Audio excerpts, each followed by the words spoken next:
교회는 최초의 이방인 교회입니다. 이전까지 우리에게 잘 알려진 교회는 예루살렘 교회입니다. 예루살렘 교회는 성령의 역사심으로 말미암아 짧은 시간에 초대형 교회로 부흥하였습니다. 무려 남자만 3천여 명 이상 모이는 정도로 부흥하였던 것이죠. 그런데 이렇게 양적으로 부흥하는 과정 가운데 구제의 문제로 말미암아 교회에 분란이 일어나기도 하였습니다. 그래서 집사가 세워졌고 세워진 집사들을 통하여 오히려 교회가 더 든든하게 세워져 가는 다시 더욱더 부흥하는 기회가 되었습니다. 이런 부흥 과정 중에 하나님께서는 예루살렘 교회에 심한 핍박을 허용하십니다. 그 결과 예루살렘 교회에 우리가 알고 있는 7명의 집사들과 또한 성도들이 흩어지게 됩니다. 그 이후 예루살렘 교회 집사들과 성도들이 흩어진 이후에 놀랍게도 하나님께서는 자신의 섭리를 역사에 나가십니다.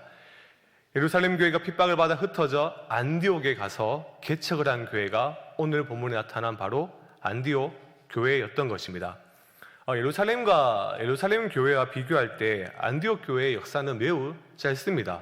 게다가 교인 수도 적습니다. 그런데 비록 규모는 예루살렘 교회보다 작지만 신앙의 본이 되는 교회의 모델이 되는 아주 훌륭한 교회입니다. 우리 교회는 대구 지역에 있는 지역교회입니다. 한 지역교회에서 우리 교회가 본을 삼고 닮아가야 할 좋은 교회가 있다면, 좋은 모델이 있다면 바로 안디옥 교회입니다. 본문의 이 짧은 말씀을 통하여 즉 안디옥 교회를 통해 우리가 본받아야 할 신앙이 무엇인지를, 그리고 우리가 추구해야 할 교회가 어떠한 모습인지를 이 시간 함께 살펴보도록 하겠습니다. 먼저 1절에 보시면 본문은 안디옥 교회를 공동으로 섬기는 선지자들과 교사들을 소개합니다. 5명이 등장하는데요. 1절의 말씀을 함께 볼까요? 보시면 바나바, 니게라나무 시몬과 구레네 출신의 루기오, 헤롯의 젖동생 마나엔, 그리고 우리가 잘 아는 사울, 즉 바울입니다. 이들은 모두 선지자와 교사로 중추적인 역할을 했던 자들입니다.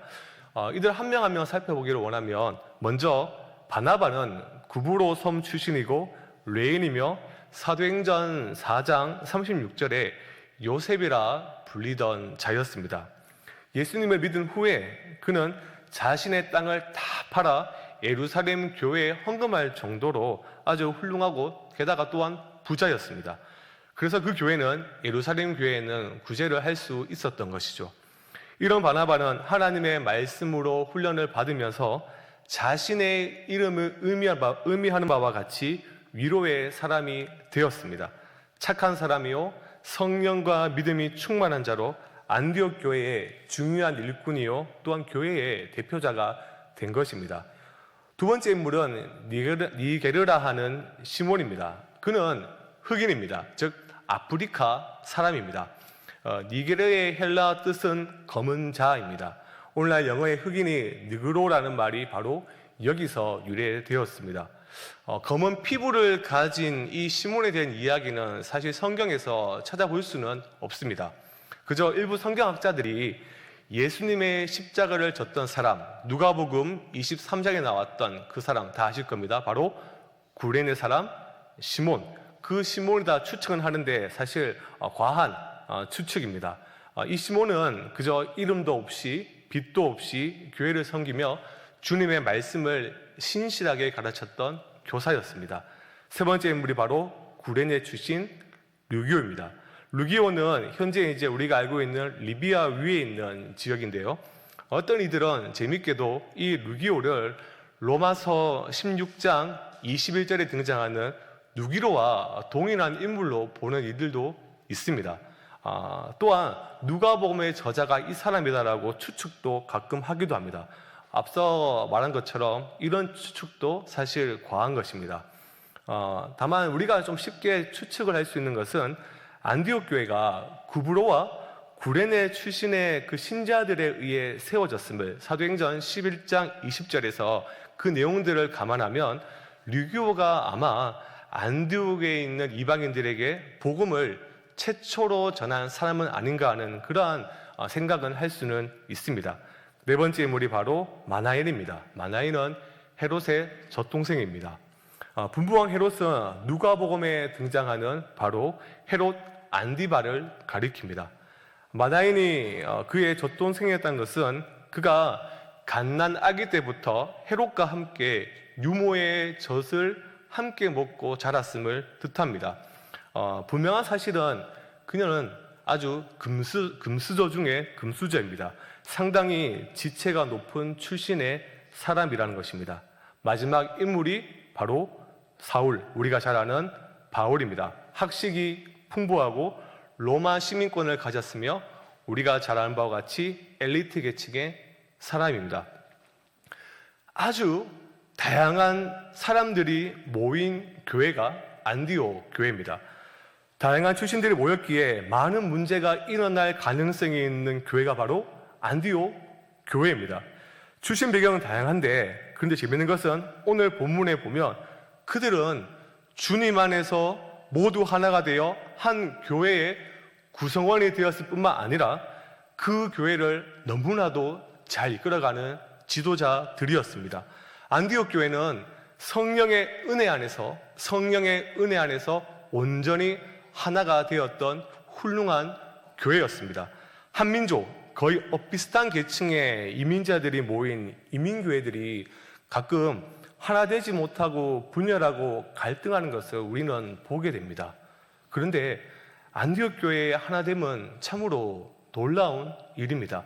어떻게 서로 다양한 사람들이 모인 안디옥 교회가 이렇게 하나가 될 수가 있었을까요? 그 이유는 두 가지가 있습니다. 첫 번째는 바로 안디옥 교회의 주인이 예수님이셨기 때문입니다. 그들은 정말 예수님을 주인으로 모시고 자기들은 종이 되었기 때문에 그것이 가능했던 것입니다. 요한복음 17장의 말씀을 보면 예수님께서 십자가에 달리시기 전에, 즉 잡히시기 전에 제자들과 함께 최후의 만찬을 가지시고 그 다음에 하나님 아버지께 기도하는 내용이 요한복음 17장입니다. 우리가 잘 아는 예수님의 대제사장적 기도입니다. 그 기도 가운데 이런 내용이 있습니다. 앞에 자막을 보시면 요한복음 17장 11절의 말씀인데요. 우리 함께 읽어보도록 하겠습니다. 읽겠습니다. 시작. 나는 세상에 더 있지 아니하오나 그들은 세상에 있사옵고 나는 아버지께로 가옵나니 거룩하신 아버지여 내게 주신 아버지의 이름으로 그들을 보존하사 우리와 같이 그들도 하나가 되게 하옵소서. 우리와 같이 그들도 하나가 되게 하여 주시옵소서라고 기도하고 있습니다. 예수님은 제자들이 정말 하나 되기를, 또한 제자들을 통해 예수님을 믿게 될 사람들도 함께 하나 되기를 기도하셨습니다. 지금 서로 다른 제자들이 주님 안에서 하나인 것처럼 이 땅을 떠나신 뒤에도 주님 안에서 계속 하나의 공동체를 이루기 위해 예수님은 기도를 하셨습니다. 하나님 아버지와 아들 예수님이 하나이신 것처럼 그들도 하나 되기를 예수님은 기도를 하셨던 것입니다. 예수님의 그 기도가 제자들 가운데 이루어졌으며 또한 서로 더욱 이질적인 이방인들로 구성된 이 안디옥 교회에서도 놀랍게도 역사한 것입니다. 그럼 다시 한 번 더 생각해 보십시오. 그들은 살아온 사회적 배경이 완전히 다릅니다. 그러면 생각도 다릅니다. 삶의 방식도 완전히 다릅니다. 지적 수준도 완전히 다릅니다. 그렇다면 그들 간의 문화적, 사회적, 교육적, 사상적 차이로 인해서 얼마나 사실 많은 갈등이 있었겠습니까? 서로 답답한 일이 얼마나 많이 발생을 했겠습니까? 그러나 그들은 그들 안에 있는 다른 모든 점들을 극복하고 하나됨을 온전히 이룰 수가 있었습니다. 갈라디아서 3장 28절의 말씀인데요. 우리 다시 한 번 더 함께 읽겠습니다. 시작. 너희는 유대인이나 헬라인이나 종이나 자유인이나 남자나 여자나 다 그리스도 예수 안에서 하나이라. 그들은 모두 자신들에게 차별 없는 구원을 베풀어 주신 주님을 주인으로 진짜 모신 진짜 그리스도였기 때문에 하나됨이 가능했던 것입니다. 그리고 두 번째 비결은 바로 이들이 하나님의 말씀으로 양육을 너무나 잘 받았기 때문입니다. 사도행전 11장 25절부터 26절 이런 말씀이 있습니다. 바나바가 사울을 찾으러 다소에 가서 만남에 안디옥에 데리고 와서 둘이 교회에 1년간 모여 있어 큰 무리를 가르쳤고 제자들이 안디옥에서 비로소 그리스도인이라 일컬음을 받게 되었더라. 무슨 말씀입니까? 안디옥 교회는 바나바와 바울에 의해 하나님의 말씀을 체계적으로 또한 집중적으로 가르침을 받은 교회였습니다. 바나바와 바울이 1년 동안 말씀 훈련을 정말 열심히 가르쳤던 것이죠. 주야로 말씀을 가르쳤습니다. 오늘날 쉽게 말해서 제자 훈련을 너무나 잘 했던 것이죠. 그 결과가 무엇이었습니까? 교회가 말씀으로 인해 든든히 서갈 수 있게 된 것입니다. 말씀 위에 교회가 말씀 위에 굳게 섰다라는 말은 이것은 추상적인 것이 아니라 그들의 믿음이 실질적으로 보였다라는 것입니다. 그래서 세상으로부터 어떤 말씀을 들었습니까? 그리스도인이라는 호칭을 얻게 되었습니다. 여러분들, 그리스도인이 무엇입니까?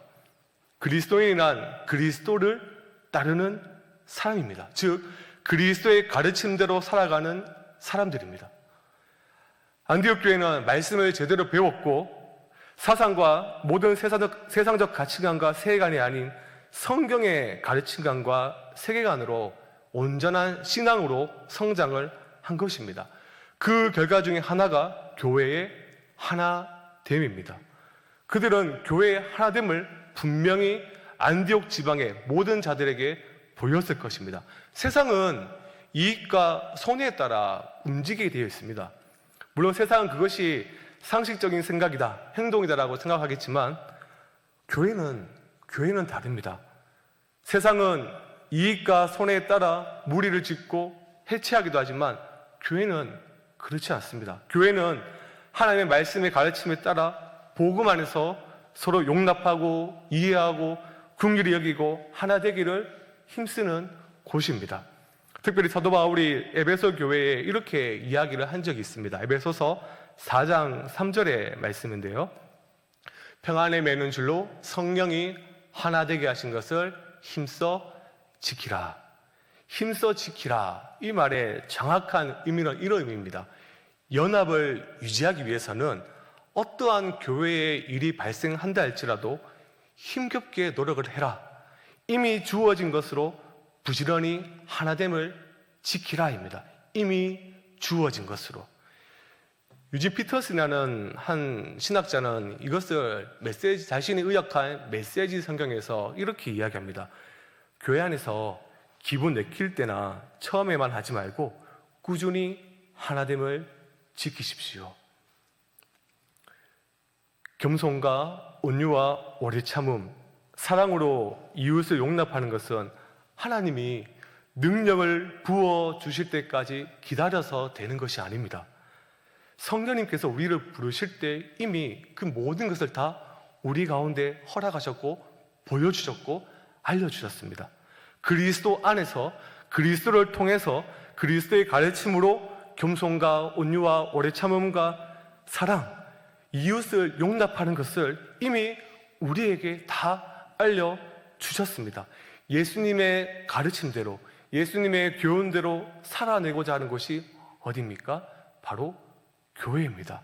사랑하는 성도 여러분, 한 마음을 이룬 바로 이 교회, 안디옥 교회를 통해서 하나님께서 자신의 나라를 확장해 나가는 것은 당연한 일입니다. 세계의 복음을 전하는 도구로 쓰신 것은 너무나도 당연한 일입니다. 이렇게 하나됨을 드러낸 성숙한 안디옥 교회는 또한 어떠한 교회였습니까? 2절의 말씀을 보실까요? 2절의 말씀 우리 함께 읽어보겠습니다. 시작. 주를 섬겨 금식할 때에 성령이 바나바와 사울을 따로 세우라 하시니, 주를 섬겨 금식할 때, 주를 섬겨라는 이 말을 사실 영어 성경을 보면 보다 정확하게 우리는 깨달을 수가 있습니다. 섬겨라는 단어가 워십인데요. 워십은 바로 예배입니다. 안디옥 교회 성도들은 앞선 언급된 지도자들과 함께 예배를 드렸을 것입니다. 사실 말씀을 통해 하나님을 아는 지식이 충만해진 공동체는 끊임없이 하나님 앞에 나와 예배를 드립니다. 그런데 여기서 특이한 것이 있습니다. 무엇을 했다라고 기록되어 있습니까? 금식을 했다는 것입니다. 본문에는 지도자들만이 열거되고 있지만 많은 학자들이 분명히 교회 회중 전체가 금식을 했을 것이다, 이렇게 해석을 하고 있습니다. 안디옥 교회는 전부 다 지금 금식을 하고 있는 상태입니다. 근데 여러분, 금식은 주로 언제 합니까? 구약 성경에는 여러 정황에서 다양한 모습으로 금식을 행하는 것이 나타납니다. 근데 보통 전부 다 그 기본 맥락은 회개와 연결되어 있습니다. 그러면 우리는 이렇게 생각하기 쉽죠. 안디옥 교회가 무슨 죄를 그토록 많이 범해서 금식을 하고 있느냐? 아니면 무슨 심각한 문제가 있어서 금식을 하고 있는 것인가? 이러한 생각을 할 수도 있습니다. 개인이든 교회든 사실 일이 꼬이고 앞길이 만박할 때에 정신을 바짝 차리기 위해 기도와 금식에 전념하는 것을 우리는 자주 보게 됩니다. 제 친구도 한 명 있는데요, 목사가 되기 전에 목사로서 정말 정신 차리고 내가 목회하겠다 해서 40일 금식 기도한 친구가 있습니다. 그러나 안디옥 교회는 심각한 문제가 조금도 없었습니다. 앞에서 언급한 것처럼 그들은 하나 되기를 힘썼고 교회는 매우 평안한 상태였습니다. 그럼에도 불구하고 금식 기도를 했다는 것은 사실 놀라운 일입니다. 안디옥 교회의 이 금식은 구약의 금식 기도와 결이 다릅니다. 이들이 금식하며 기도한 것은 죄를 많이 지어서 주구장창 회개 기도한 것이 아니라, 또 행초를 준비한 것이 아니라, 그들이 기도한 것은 하나님의 뜻에 민감하게 반응하기 위하여 금식 기도를 했다는 것입니다.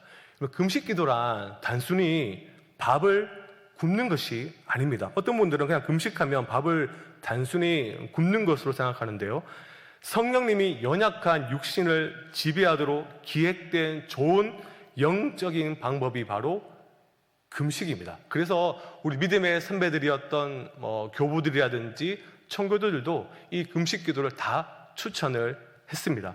금식은 하나님께서 말씀하고 계신 것을 우리가 듣고 그분의 뜻을 행하며 우리의 삶을 향한 그분의 목적을 따라가는 안내를 받도록 성령님께 사실 주파수를 맞추는 게 금식 기도입니다. 하나님께서 우리에게 매주 선포되어지는 말씀, 이 해석된 말씀을 우리에게 늘 말씀하시지만 우리가 사실 영적으로 너무 둔해서 그분의 신호를 알아차리지 못할 때가 너무나 많습니다. 그때 금식을 통해 우리는 민감해져서 하나님께서 주고 계시는 안내와 지시를 받게 되는 것입니다.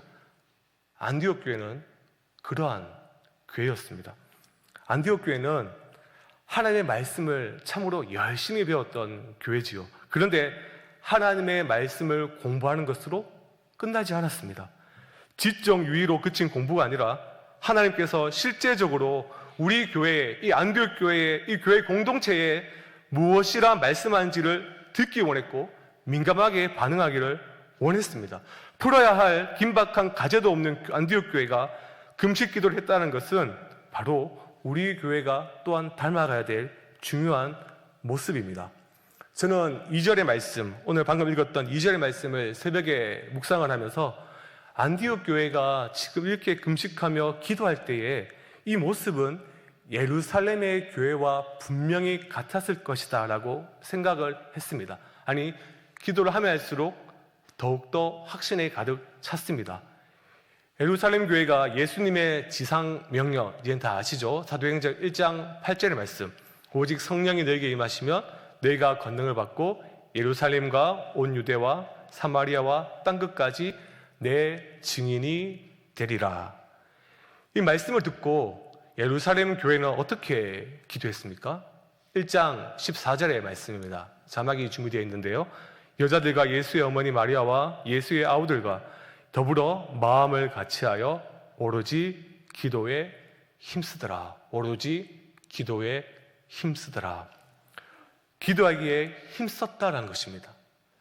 대충 기도한 척만 한 게 아니라, 흉내만 낸 것이 아니라 온 힘을 쥐어짜내서 기도를 했다라는 것입니다. 안디옥 교도 분명히 동일하게 기도를 했을 것입니다. 우리 성강교회도 이렇게 기도하는 교회 되기를 진정으로 소망합니다. 그리하여 하나님의 뜻에 민감하게 반응하는 교회가 되기를 진정으로 원합니다. 말씀을 잘 배우고 기도하는 교회가 하나님의 일을 행할 수가 있습니다. 어느 목사님이 너무나 유명한 말을 남긴 적이 있습니다. 아직도 기억을 하고 있는데요. 이런 말입니다. 교회 발전의 역사는 기도의 역사이다. 교회 발전의 역사는 기도의 역사이다. 기도를 안 하면 무능력한 교회가 됩니다. 우리 교회가 앞으로 하나님 나라의 확장에 더 크게 쓰임 받고자 원한다면 기도의 자리가 더 채워지고 기도의 불씨가 더 활활 타올라야 되겠습니다. 이렇게 기도하는 안디옥 교회에 하나님께서 어떻게 말씀하십니까? 2절 다시 보실까요? 2절의 말씀을 보시면 제가 읽어드리겠습니다. 내가 불러 시키는 일을 위하여 바나바와 사울을 따로 세우라 하시니. 하나님의 말씀에 그들은 어떻게 반응을 하고 있습니까? 3절을 봅시다. 3절을 보시면 하나님의 음성을 들은 안디옥 교는 어떻게 합니까? 다시 금식하며 기도합니다. 왜 그들은 다시 금식하며 기도를 했을까요? 정말 이게 하나님의 음성인지 아니면 사탄의 음성인지를 확인하고자 그렇게 금식 기도를 한 것일까요? 이것은 가짜 말씀일 것이다, 이렇게 의심하면서 금식 기도를 한 것일까요? 그렇지는 않을 것입니다. 왜냐하면 이미 11장에서 아가보라 하는 선지자를 통해 성령님께서 하시는 그 말씀을 들은 적이 있기 때문입니다. 그렇다면 왜 그들은 다시 금식기도, 금식과 기도에 열심을 냈을까요? 그 답은 바로 순종하기 위해서입니다. 순종하기 위해서입니다. 3절 하반절의 말씀, 앞에 자막이 준비되어 있을 건데요. 한번 읽어보겠습니다. 시작. 두 사람에게 안수하여 보내니라. 두 사람에게 안수하여 보내니라. 그저 우리가 갖고 있는 개역 개정판으로 이 성경을 볼 때 안디옥 교회가 선교 파송 예배를 한 후에 이들 바나바와 바울을 보낸 것처럼 해석됩니다. 물론 틀린 해석은 아니지요. 그러나 원어로 보면 느낌이 조금 다릅니다. 이 단어의 정확한 의미는, 보내니라라는 이 단어의 정확한 의미는 석방하다, 풀어놓다입니다. 석방하다, 풀어놓다. 여러분들, 바나바와 바울이 누굽니까? 안디옥 교회를 부흥케 한 가장 중요한 인물이었습니다. 안디옥 교회의 대부분의 신자들은 바나바와 바울이 너무나 훌륭한 리더였기 때문에 자기들과 계속 함께 있기를 원했을 것입니다. 안디옥 교회의 이 성도들의 입장에서 보면 교회의 담임 목사님 격인 바나바와 또한 성경을 너무나 잘 가르치는, 설교를 너무나 잘하는 이 바울을 다른 곳에 선교사로 파송한다는 것은 정말 쉬운 결정이 아니었습니다. 지도자의 공백은 교회를 혼란케 만드는, 혼란에 처하게 할 수도 있는 중요한 일입니다. 그들 아마 이러한 생각도 했을 것입니다. 왜 굳이 바울과 바나바야만 하는가?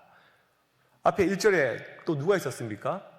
시므온과 루기오와 마나인도 있지 않는가? 이들을 보내면 되지 않는가? 그들도 준비된 사람들이 아닌가? 이렇게 생각할 만큼 바나바와 바울을 놓아준다는 것은 참으로 어려운 일입니다. 순종이라는 단어는 두 글자밖에 안 되지만 그 단어를 실행하기란 참으로 어렵습니다. 정말 어렵습니다. 그래서 안디옥 교회가 금식하며 기도한 것입니다. 이전의 금식은 하나님의 뜻에 민감하고자 했다면 이번 금식은 하나님의 말씀에 기꺼이 순종하고자 원했습니다. 성령님의 음성 앞에, 성령님의 말씀 앞에 자신의 모든 생각 다 버리고 복종하기를 안디옥 교회는 원했던 것입니다. 결국 그들은 바나바와 바울을 놓아줍니다. 풀어줍니다. 그들의 순종은 안디옥 교회 입장에서 보면 참으로 큰 결단이었습니다. 그러나 이들의 순종은 하나님의 사랑과 생명의 복음이 세상으로 향해 흘러가도록 하는 물주기가 되었습니다. 이들의 순종은 하나님의 생명의 통로, 복의 통로가 되었습니다. 여러분, 이후에 사도행전을 보십시오. 바나바와 바울을 통해 복음은 점점 퍼져나갑니다. 특별히 바울을 보십시오. 온 유대와 사마리아 땅끝까지 퍼져나갑니다. 사랑하는 성도 여러분, 오늘 말씀을 통해 다시 한 번 더 권면드립니다. 교회의 최종 권위는 하나님의 말씀이고 신자는 마땅히 그 말씀에 순종하는 일이 넘쳐야 합니다. 선포되어지는 말씀을 잘 들으시고 하나님의 뜻을 깨닫고 순종하기를 우리는 힘써야 합니다. 저는 가끔 이런 성도들을 만날 때마다 오싹합니다. 어떤 성도냐면 어떤 말씀이 선포되고 나면 이 말씀은 방금 했던 목사님의 설교는 저 사람에게 적용돼야 할 말씀이야. 이 말씀은 아무개 집사, 권사, 장로가 들어야 할 말씀이야 라고 말하는 성도들을 만나면 가슴이 아프기도 하고 오싹합니다. 여러분, 하나님의 모든 말씀을 자신에게 선포되어지는 말씀이라 생각하고 우리는 기꺼이 순종해야 합니다. 그런 순종이 하나하나 모일 때 교회가 교회다워지는 것입니다. 진리가 선포되고 믿음으로 진리에 순종할 때 하나님은 영광을 받으십니다. 말씀을 정리하겠습니다. 사실 안디옥 교회는 아주 초라하고 미약하게 시작했습니다. 그러나 이 안디옥 교회는 예루살렘 교회를 뒤이어 초대 교회사의 중요한 핵을 긋는 위대한 교회가 되었습니다. 안디옥 교회를 이어 성령님께서 사도들을 통하여 세웠던 모든 교회들, 그리고 교부들을 통해 세웠던 교회들, 이후에 믿음의 선배들을 통해 세웠던 여러 훌륭한 교회들이 하나같이 가진 특징이 있습니다. 바로 안디옥 교회와 유사한 모습입니다. 교회의 역사, 교회사를 살펴보면 하나님 나라의 확장에 크게 기여한 교회들은 하나같이 말씀을 잘 배우고 말씀 위에 굳게 서 있었습니다. 배우기를 힘쓴 교회였습니다. 말씀으로 충만한 교회였습니다. 또한 복음으로 하나 되어 서로를 사랑한 교회였습니다.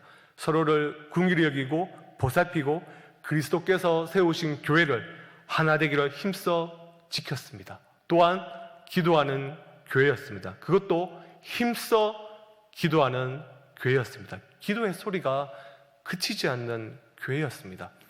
기도만 끝난 것이 아니라 기도회는 하나님의 말씀에 순종하고자 원했습니다.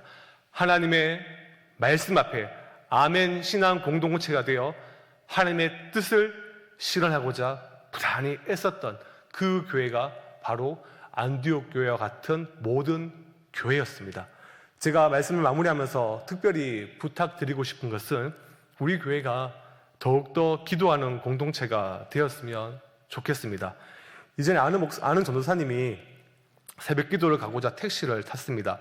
그런데 아시겠지만 옷차림이 정장 차림이다 보니까 그 택시 기사님이 이런 말을 했다는 것입니다. 사장이 지금 제정신이냐?